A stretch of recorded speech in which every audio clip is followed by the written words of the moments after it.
Hello बच्चों, let's read the given question. The question says in Young's double slit arrangement, slits are separated by a gap of 0.5 mm and the screen is placed at a distance of 0.5 meter from them.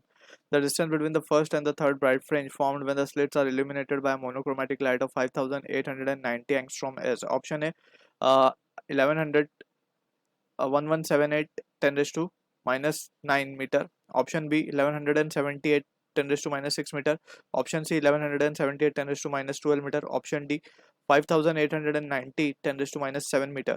So to understand this question we need to understand about the concept of Young's double slit experiment abbreviated as YDSC. So यहाँ पे अगर हम general setup की बात करें YDSC की, so we have two slits S1 S2 और दोनों के बीच का सेपरेशन है small d. This is the screen where we observe the interference pattern.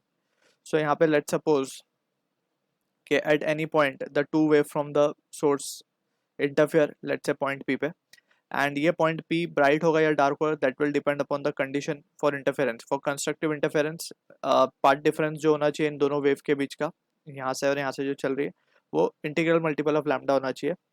And for destructive we know it is odd multiple of lambda by 2. Apart from this we need to have an idea about fringe width. So fringe width जो होता है basically इसको define किया जाता है, it is denoted with beta. It is defined as the distance between two successive bright या फिर dark band, ठीक है ना, तो उसे हम कहते हैं fringe width. It is given by the expression lambda capital D upon small d. सारे notation हमने diagram में show कर दिए. Now we have been asked in the question कि हमें फर्स्ट और थर्ड ब्राइट फ्रिंज के बीच में डिस्टेंस फाइंड करना है. So it is obvious to understand this. ये पॉइंट O है जहाँ पे हमारा सेंट्रल मैक्सिमा फॉर्म होता है. लेट्स सपोज ये पॉइंट है वो जहाँ पे हमारा फर्स्ट ब्राइट बैंड आ रहा है, तो यहाँ लिख देते हैं.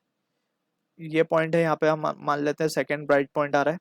यही पॉइंट है वो यहाँ पे P पॉइंट कहीं भी हो सकता है, हम फिलहाल अभी मान लेते हैं यहाँ पे थर्ड ब्राइट पॉइंट है. ये सारे ब्राइट पॉइंट हम लिख रहे हैं यहाँ पे, ठीक है ना, first second third.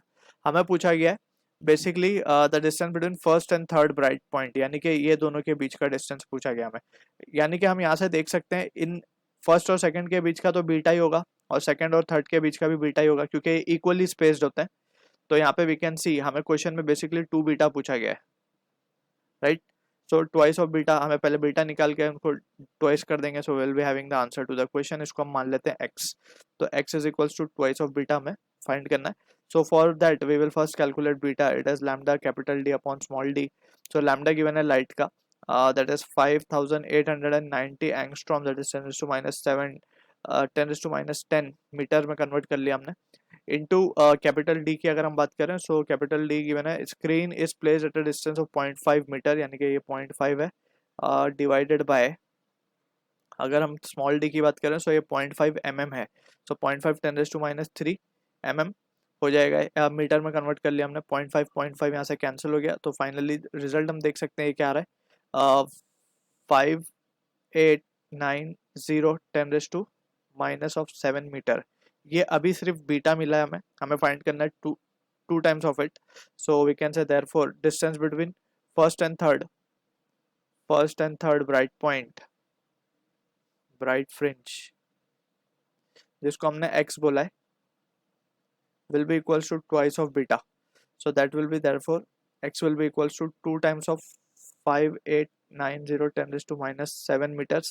So finally we can say जो x की वैल्यू आएगी that comes out 11780 into 10 raised to minus 7 metre, और इसको हम लिख सकते हैं 1178 10 raised to minus 6 metre. So this is the answer to the question. अगर हम ऑप्शन देखें तो B करेक्ट आंसर है for this question. I hope you understood the solution. All the best.